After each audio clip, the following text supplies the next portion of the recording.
গুরুত্বপূর্ণ নন্দ সাম্রাজ্যের পতন ঘটে চাণক্যের কৌশলে এবং চন্দ্রগুপ্ত মৌর্যের নেতৃত্বে। চন্দ্রগুপ্ত নন্দ সাম্রাজ্যের শেষ দুর্বল রাজা ধননন্দকে পরাজিত করে নন্দ সাম্রাজ্যের পতন ঘটায়। চন্দ্রগুপ্ত নন্দ শাসনামলের বাংলা সহ সমস্ত অঞ্চল মৌর্য সাম্রাজ্যের অধীনে করে নেয়। নন্দ সাম্রাজ্যের উৎখাত ঘটিয়ে বাংলায় মৌর্যদের শাসন শুরু হয়।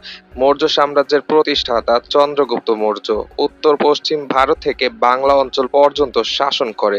চন্দ্রগুপ্তের পর পরবর্তী রাজা তার পুত্র বিন্দুসার বাংলা অঞ্চলের শাসন ও প্রশাসনিক কাঠামো শক্তিশালী করে এবং এই অঞ্চলে উন্নয়ন অব্যাহত রাখে।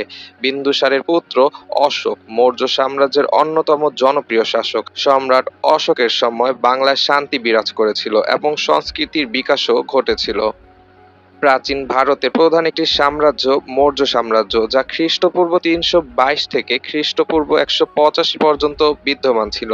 মৌর্য সাম্রাজ্য শাসনকালে বাংলাদেশের মহাস্থানগড় তৎকালীন কেন্দ্রীয় অঞ্চল ছিল। চাণক্যের বইতে বাংলাদেশের বস্ত্রশিল্পের প্রশংসাও করা হয়েছিল। সম্রাট অশোকের মৃত্যুর পর মৌর্য সাম্রাজ্য ক্রমশ দুর্বল হতে থাকে। সাম্রাজ্যের শেষ শাসক বৃহদ্রথ মৌর্যকে তার সেনাপতি পুষ্যমিত্র শুঙ্গ হত্যা করে মৌর্য সাম্রাজ্যের উৎখাত করে শুঙ্গ সাম্রাজ্যের প্রতিষ্ঠা করে। ফলে মৌর্য সাম্রাজ্যের বাংলা সহ সকল অঞ্চল শুঙ্গ সাম্রাজ্যের অধীনে আসে।